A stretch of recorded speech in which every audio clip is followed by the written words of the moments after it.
The Epic of Gilgamesh. Before the creation of heaven and earth, there was a void. Genesis states that the earth was unformed and void, with darkness over the surface and of the deep, and a wind from God over the water. Though not exactly the same, it implies a similar meaning to the introduction idea of the united heaven and earth. The Epic of Gilgamesh says the same thing. In Genesis, God existed before the heavens and the earth.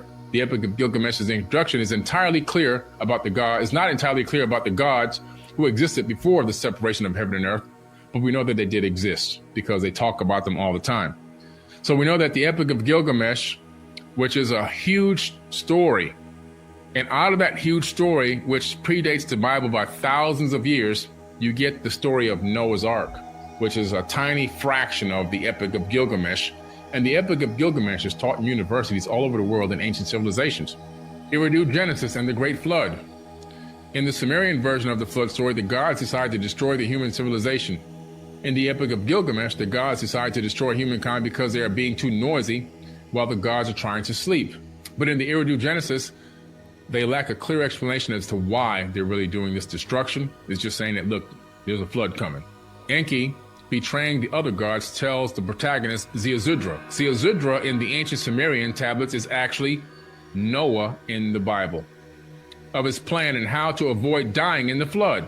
He instructs him to build an ark, and we found the actual ark tablet. This ark tablet is a real tablet, and this ark tablet is a description of how to build the ark, and the ark was not like the one described in the Bible, which it leads to more freelancing again. The ark was described to be had built as a round ship or submersible, and it had corridors in there. And the instructions were not to take two ants and two praying mantises and two lions and two sheep and two elephants and all the animals from all around the planet onto this boat, onto this round submersible.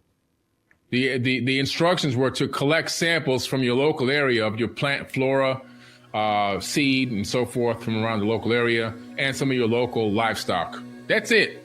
Ziusudra versus Noah. Both Ziusudra and Noah are instructed by one God to build an ark and escape the flood. But the decision to destroy humanity is made by one and one only God. So in Genesis, you have the Abrahamic religions who believe only one God exists. Multiple gods decide to destroy the earth in the polytheistic Enkidu Genesis. Now, when you read the Sumerian tablets, you find not only in Enkidu Genesis, but in other tablets as well, that these gods had collaborated together and that some of them did not want the earth to be destroyed. And they were begging to the leaders, Enki and Enlil, primarily Enlil, who had full control in decision-making, and also Anu, their father, begging to them to please not let this come, not let this calamity happen.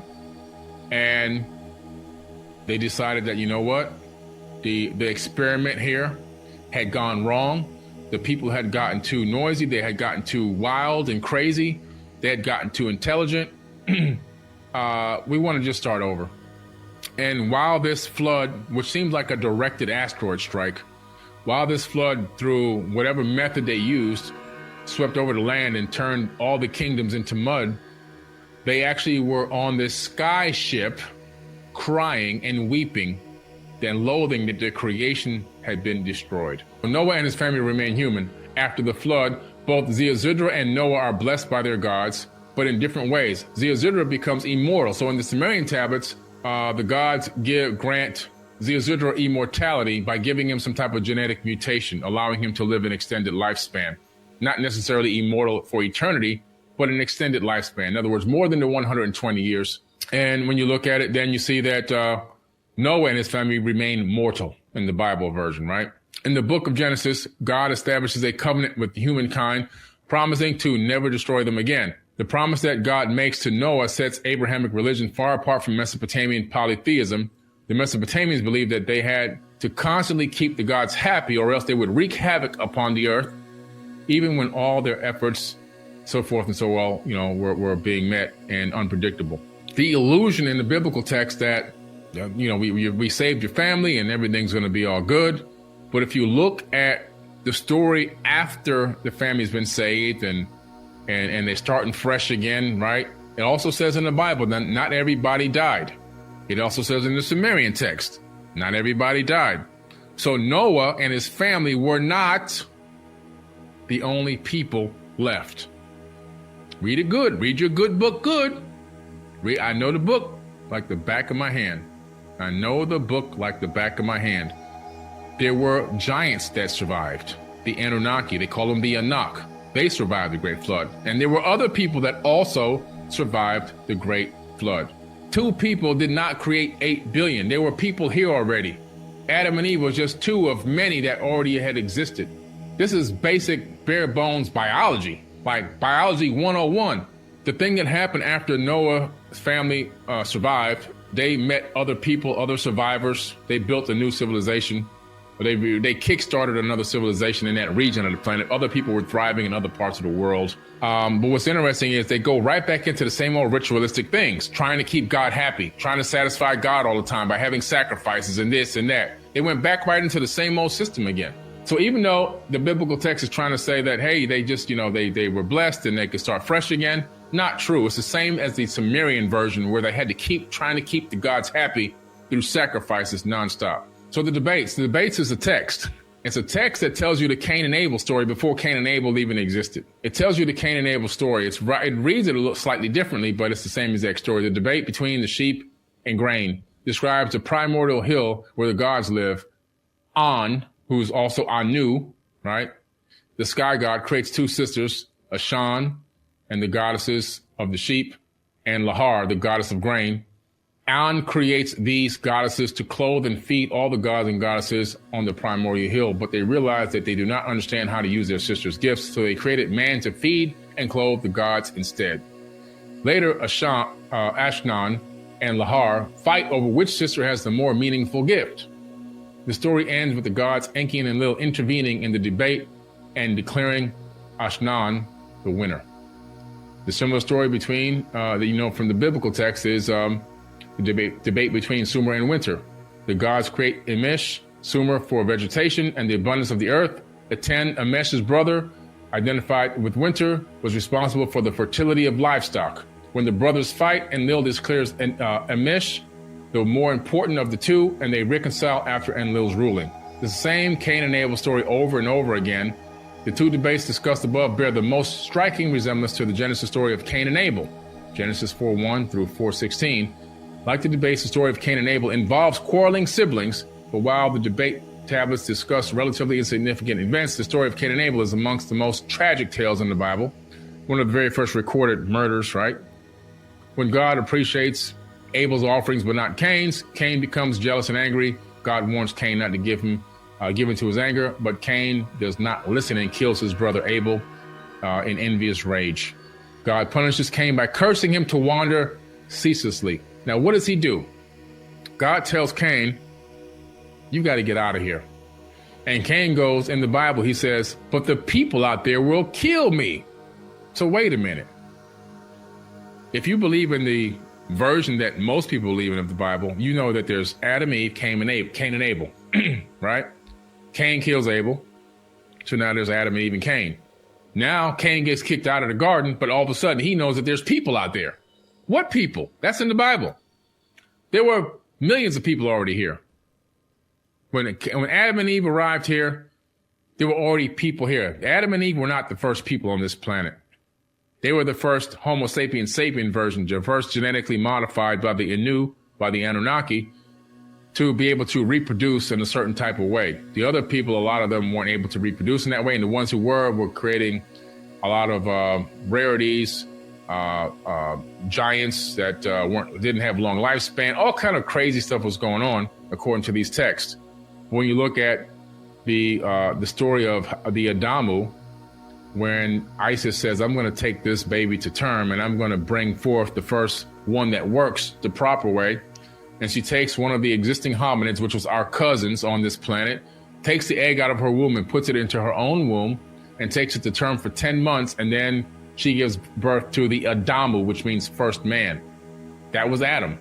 It means that he was the first perfectly created man that can actually reproduce on his own, that had enough common sense and logic and wisdom and understanding to take orders, but also to think for himself. And then they tried to mate him with some of the other people that were there, and the mating wasn't working.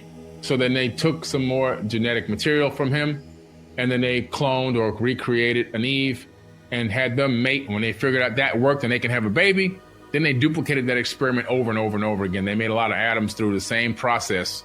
Not Adam having babies with Eve, but them creating new Adams and new Eves and having them live in this Eden, E-D-I-N, which was located in Mesopotamia, which is now modern-day Iraq, according to the tablets, not according to Billy Carson. And in this mating area, they had certain specific times they could and couldn't mate. And if you violated that, you would be punished. So they were cattle. They were like cattle. And that's why when Enki comes and sneaks up into the garden and starts giving them knowledge, that was the snake. And Lil comes back and discovers that they had to gain some knowledge about themselves and realize that they weren't animals, that they were sentient beings. He gets pissed off and calls his brother a snake in the tablets, you see? Unlike the debate between Sumer and Winter, Cain and Abel do not reconcile. It is a story that teaches us about the consequences of our actions, human fallibility, and so forth and so on. So basically, it's a remix of ancient stories. All this is remixed stuff, you see? The Sumerian tablets. The oldest tablet recorded dates back to around 2300 BCE, but the story is likely much, much older. We're talking about tens of thousands of years old, because now we have found tablets that are much older than 2300 BCE. Okay? It's polytheistic, multiple gods, has many recorded creation stories that are often incomplete because of broken tablets and such. But ironically, the parts that weren't broken make it into the Bible. Interesting. Then you have the Sumerian tradition, which includes the Great Flood story, Eridu Genesis. Ziusudra is rewarded with eternal life. The Sumerians wrote many debate stories called disputations, which mimic Cain and Abel's story. And you look at the book of Genesis, there's side-by-side comparison. You see the comparisons there. You see the slight remixing going on. You see that the text that made it into that part of Genesis was mostly just plagiarized text from ancient tablets, which then were slightly remixed in some cases, but ultimately come from ancient text. Very important stuff. Very, very important stuff. And so why is it important to know this? Because it's important to know and understand who you are and where you came from, how we got here, and what happened in the ancient past. Because until we find out what really happened in the ancient past, we can't plan for a better future, because the past is prologue. We're in a loop. This stuff keeps happening over and over and over again. We keep going through this vicious cycle of rise and fall of civilizations. We keep going through this vicious cycle of situations that happened in the past reappearing on our timeline and happening over and over again.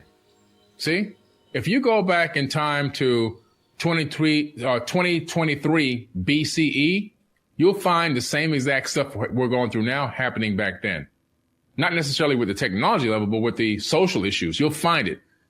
Every section, every era of time that you have in our current era, match and go back and study history for that previous area in BCE, you'll find the same stuff happening. It's like we're in a time loop. We keep doing it over and over and over and over again. Until we understand and know this kind of stuff, until we dig deep into the information that we've been fed and forced to analyze it, break it apart, rip it apart, and put it back together again, until then, we'll continue to go through this vicious cycle of rise and fall of civilizations, rise and fall of awareness and knowledge and ascension and wisdom. We'll keep getting to a certain point and falling right back down again. At some point, we got to learn how to walk, and then we got to learn how to run. The Anunnaki actually are not gone. They're still here. If you look at the text, you discover there was a second pyramid war which occurred between Amun-Ra and his relatives. Some fled and some stayed. They actually dropped what they called, listen to this, weapons of mass destruction on this planet. WMDs. Yeah, in ancient times. You thought George Bush Jr. came up with that term for the Iraq War? Where do you think he got it from? The tablets. And in this dropping of these weapons, it created something called an evil wind in the text. And then this evil wind, whoever was in it, where this evil wind was moving, we're talking about nuclear fallout of some type, or radiation fallout. People's fingernails were falling off. Their hair was falling out. Their nose and eyes were bleeding. This is all symbols. Their skin was boiling. This is all signs of radiation sickness. And when you look at the region that it was talked about being dropped in, you find the Mohenjo-Daro in the Indus Valley. You find the Giza Plateau and many other areas around the region where sand and buildings were vitrified and turned into glass. Matter of fact, in the Indus Valley, bodies are still laying in the street. Google Indus Valley, Mohenjo-Daro.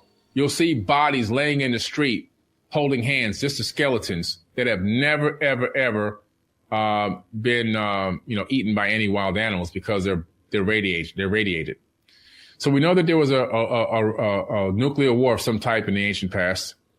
In this text, some of these beings fled to safe areas and some left.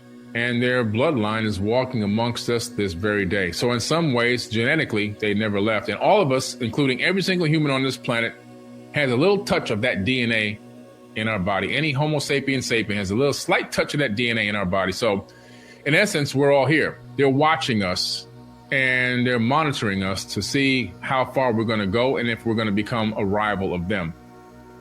We're talking about a great epic here that was written almost 5,000 years ago, 4,700 roughly years ago, right? Gilgamesh, a mighty man that was fashioned, that was created, not created from scratch as if somebody had magic, but he was a genetically created person using designer technology, just like we have designer babies right now. You can go to Hollywood, go to Beverly Hills, and you can go there with $250,000 and you can make a designer baby. They will take the egg from the womb of the woman, like they did my friend's wife. They will do some genetic tinkering with that. They will inseminate that egg with the sperm of the husband, which is my friend. And then from there, they will do some more genetic tinkering with the gene code, and they will control the eye color, the hair color, and many other aspects of the kid. And then this kid will be born, and I ain't gonna lie to you, this kid is an absolute genius right now as a toddler. They're doing that now in 2020. Now that baby was born in 2022. So 2024 right now, currently. This is current era technology that we've rediscovered. They're talking about doing this a very, very long time ago. That's right, CRISPR. So then what happens here is somebody says, you know what, this guy won't take a wife. He just keeps traveling the world. He doesn't really have a lot of friends because he's really a hardcore dude, you know. Let's go ahead and fashion him a friend. Let's make him a friend, a mighty man that can hang out with him, a homeboy. So they say, you know, let's go ahead and make this guy. So they go ahead and make him a friend. They literally make this guy. This guy doesn't know people. He doesn't know civilization. He's acting like a wild animal. And then they send this harlot to him to, you know, have sex with him, give him a little bit of education, talk to him, let him see that he's not an animal, he's a human being, or hominid, an advanced hominid of some sort. And then they lure him back to the city where he's going to eventually meet Gilgamesh. And Gilgamesh is having dreams about this guy. His mother interprets these dreams and tells him there's a mighty man coming to town, and you and this guy are going to be good buddies, close buddies, and this guy's going to save your life. So this is how this epic starts out, okay? Pretty interesting stuff. I mean, we're talking about text that's thousands and thousands of years old, and that leads up into Utnapishtim, who actually is, now we're getting into the Noah Ark story. You know, so this is pretty interesting stuff. And like I say, when something is etched in stone, it makes it easier to copy it onto paper. I guarantee you there's very few books that have been copied from paper to paper that still exist. There may be some in Tibet, but those may be even just one-off copies. And if you touch those papers with your hands, they'll just disintegrate in your hand. Most of the texts that made up religious texts came from ancient tablets from around the world, because those things can stand the test of time, you see? And the story of Noah, which you'll discover in reading this, is not even close to what some of the things they teach you in Bible study, like he had 2 of every kind of animal that came into the ark. That's literally absolutely fabricated, which you'll see soon. It's a fabrication. It didn't happen. They didn't have 2 cockroaches and 2 fleas and 2 gazelles and 2 lions and 2 giraffes, and didn't happen, guys. Stop telling your kids these fake fairy tales. Stop giving them the fake news. Just stop. Okay? Didn't happen. Just stop it. We got it. At some point, we got to stop. I mean, come on. 2 mosquitoes and, come on, man. Stop. Stop doing that. Let's wake up as a sentient being using logic. We have a quantum processor right here. A quantum processor. They're still trying to perfect the artificial ones, but we got a quantum processor in our heads, and we keep telling kids these fairy tales. You'll find that the story is much different. And then in this, I'm also going to get the new tablet that was discovered, which talks about the construction of Noah's Ark, which was not the shape of the boat in the biblical text and not the dimensions of the boat in the biblical text. Those are fully fabricated. Okay? Fully fabricated. The dimensions of the boat, you'll see as I get into it when we get to that part. It might take a few more days to get to that. It's round. It was a round, disc-shaped ship, not a gigantic boat. And he wasn't told to get 2 of every animal from all over the world. He was told to gather up his local livestock and some of his local flora and fauna that was right there next to him. Okay? And it's the reason why he was told and nobody else was told. And you'll find out the real reason. It wasn't because God wanted to spare his life. It's because his father wanted to spare his life. His father. And you'll find out who his father is as we continue on in this epic. All right. So let's get into tablet number 2. Enkidu sits in front of her. He's talking about the harlot now. Now, after this, 30 lines of text are missing because some fragments broke. All right. So it picks up where the fragments, the chipping is gone, and we got to start from where we know. All right. It says, why? His own counsel, at his instruction. Who knows his heart?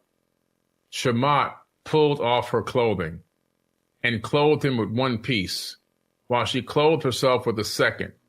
She took hold of him as the gods do, and she brought him to the hut of the shepherds.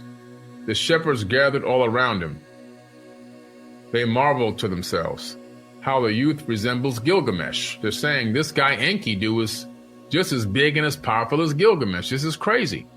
Tall in stature, he's a giant, towering up to the battlements.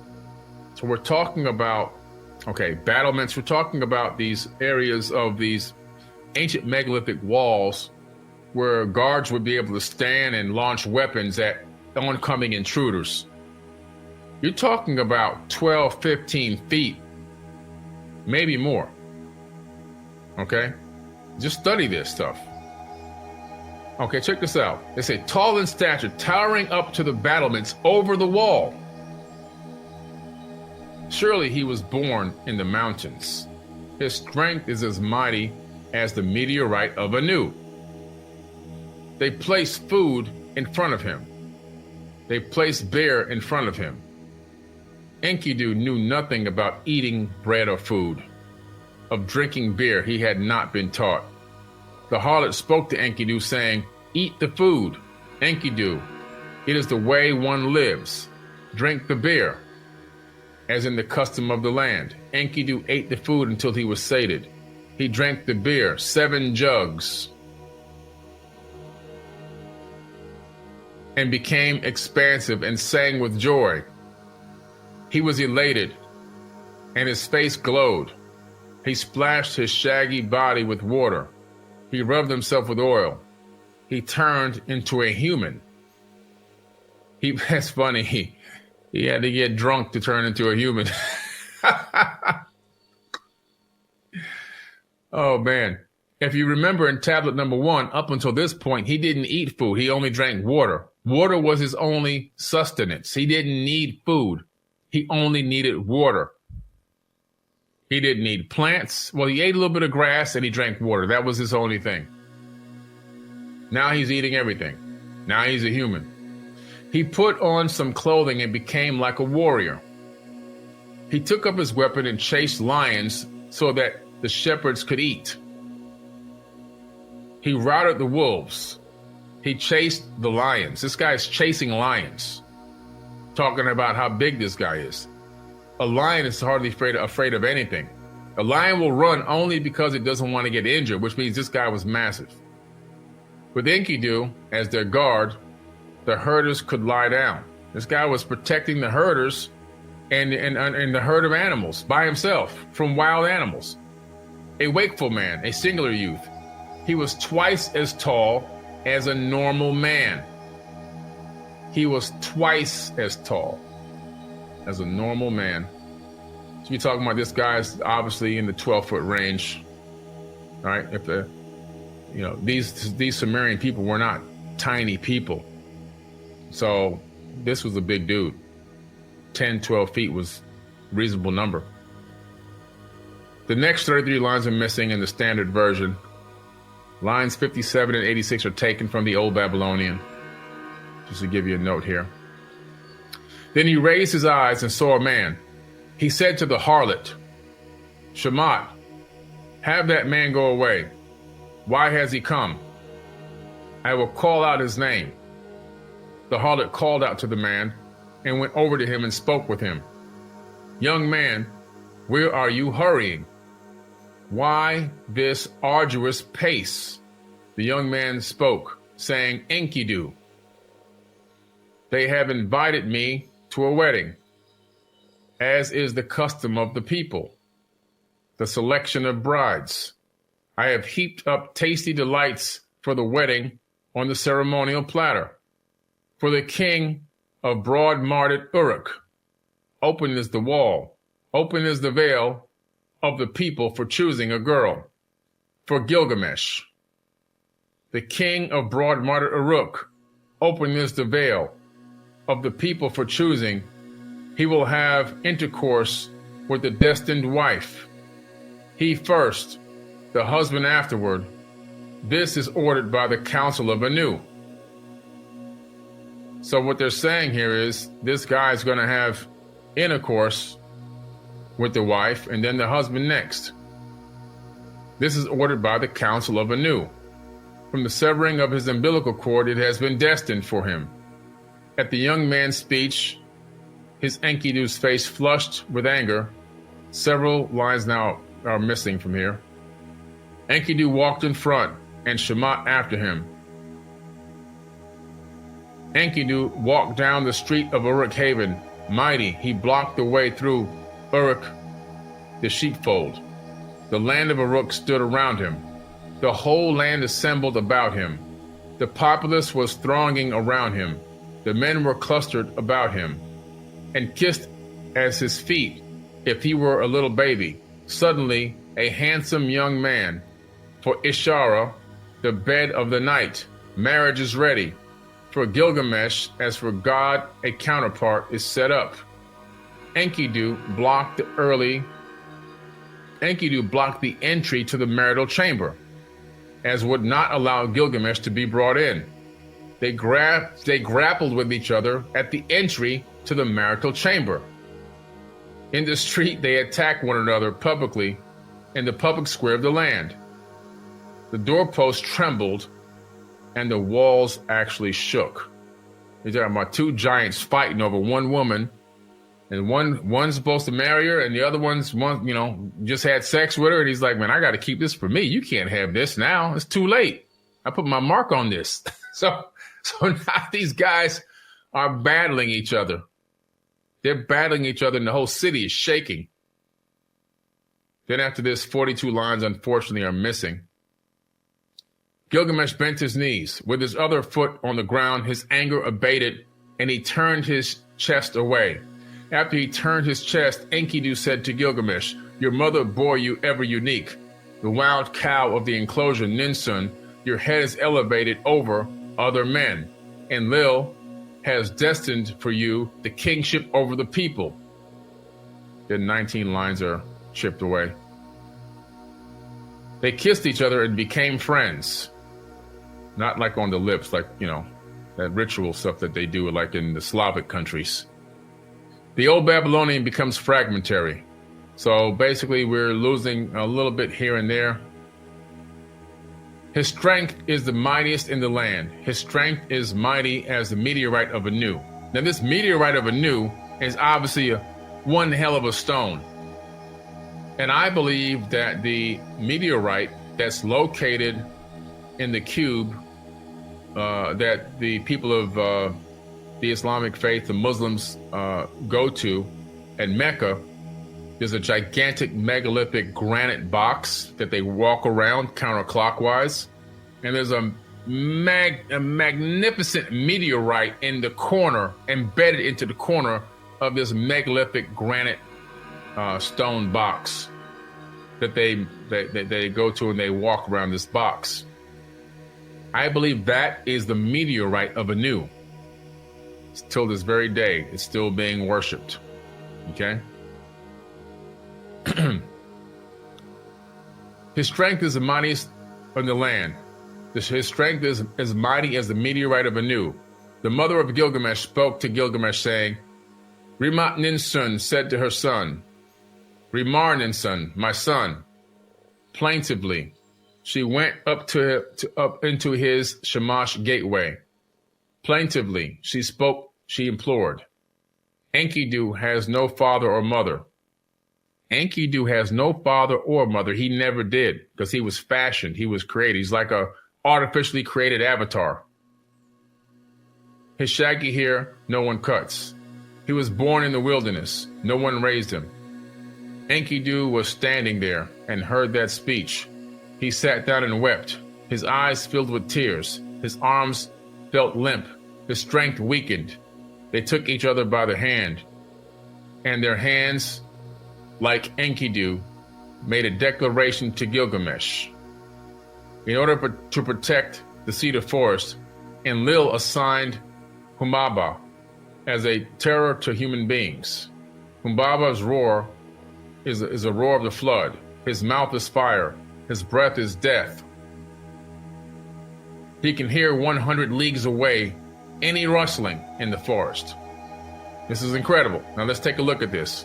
Enlil, aka Yahweh in the Bible, he creates this thing that is something like a monster, but it's really a machine of some type. It's not a person. It's clearly not a person. Humbaba's roar is a flood. His mouth is fire. His breath is death.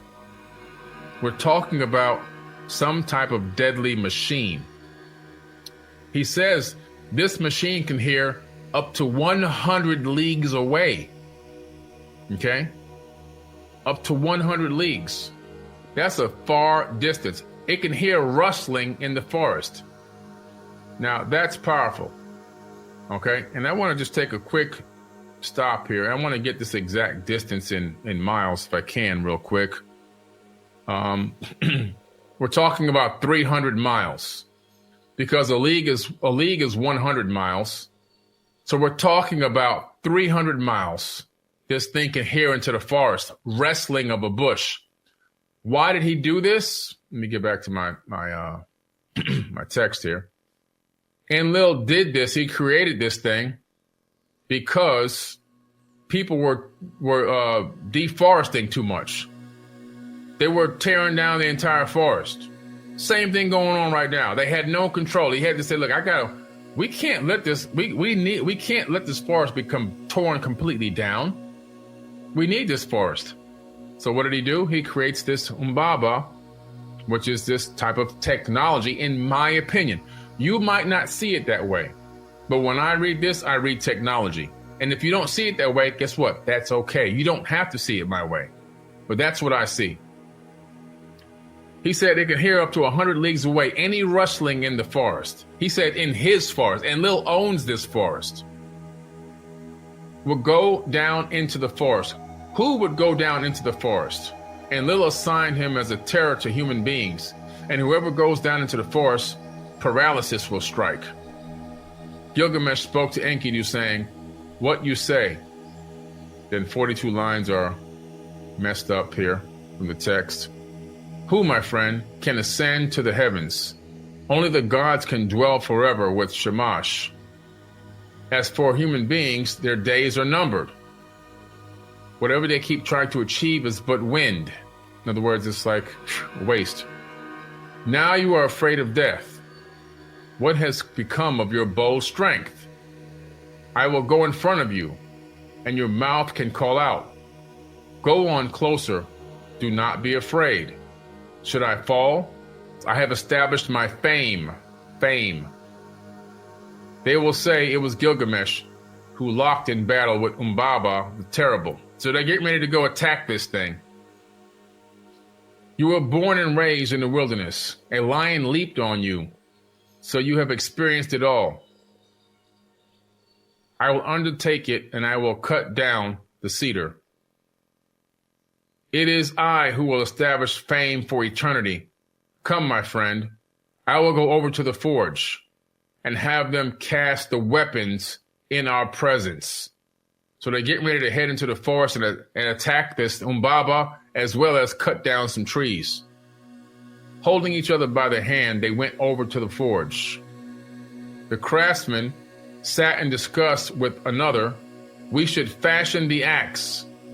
The hatchet should be 1 talent in weight." Man, that's heavy. Jeez. 1 talent. "The sword should be 1 talent. The armor is 1 talent. Their armor," Gilgamesh said to the men of Uruk, "Listen to me, men. You men of Uruk who know I want to make myself mighty and will go on a distant journey. I will face fighting such as I have never known. I will set out on a road I have never traveled. Give me your blessings. I will enter the city of the gate of Uruk. I will devote myself to the New Year's festival. I will perform the New Year's ceremonies in the New Year's festival will take place with celebrations. They will keep shouting, 'Hurrah!'" And Enkidu spoke to the elders.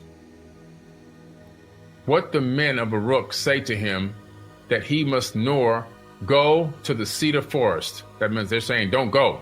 Nor go means don't go. In a war, nor go. The journey is not to be made. They're telling him, don't, this is against our rules, don't do this. A man who, the guardian of the cedar forest, the noble councils of Uruk, arose and delivered their advice to Gilgamesh. "You are young, Gilgamesh. Your heart carries you off. You do not know what you are talking about."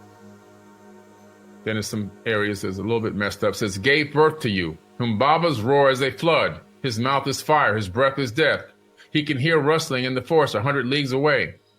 Who would go down to his forest? Who among even the Igigi gods can confront him?" Now they're talking about the Igigi. The Igigi were mighty men of old.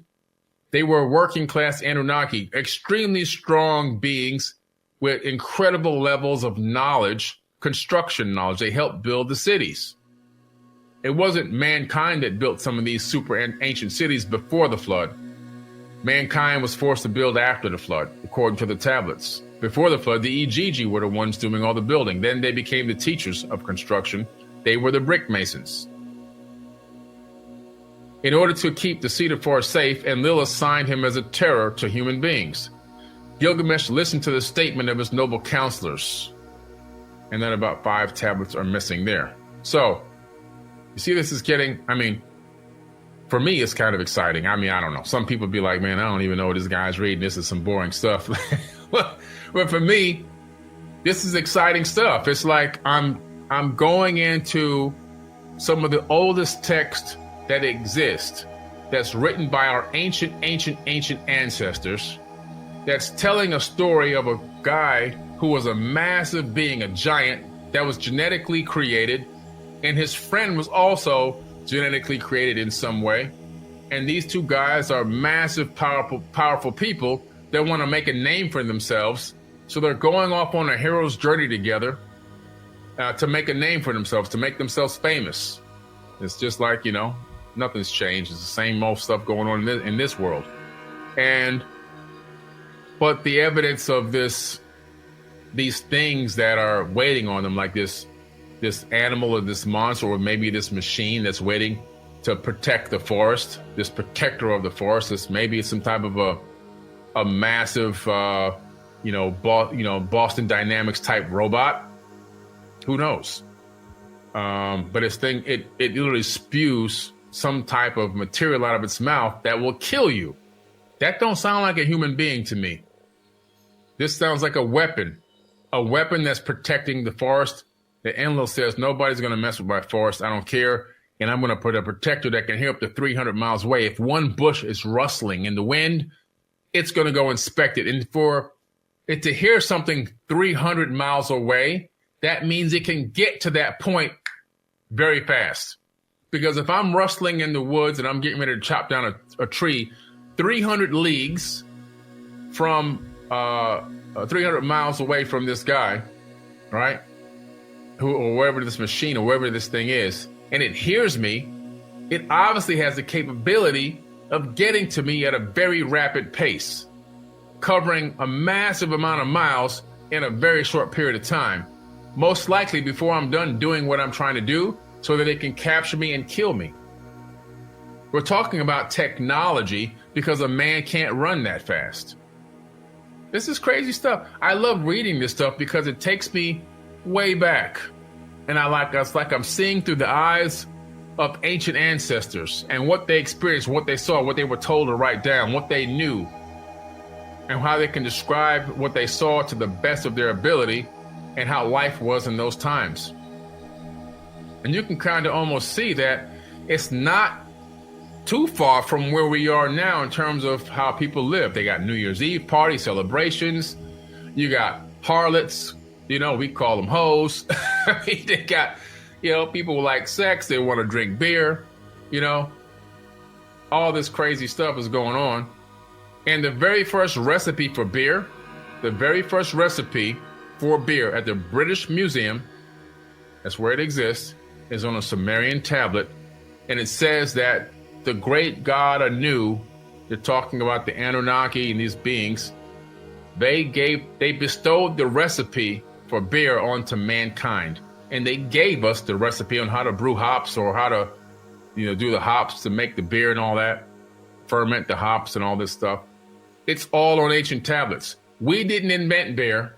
It was given to us. The knowledge of how to make it was given to mankind. Something you can actually go travel and see that tablet with your own eyes.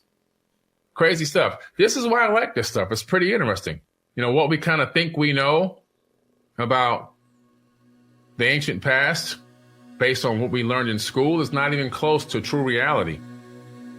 And to me, could some of this text be, based on the person's own perception who wrote it and etched it? Yeah, of course it is. But I think that the further back you go, the closer you get to real information. You're never going to get 100% of the information because it's people that are making these texts.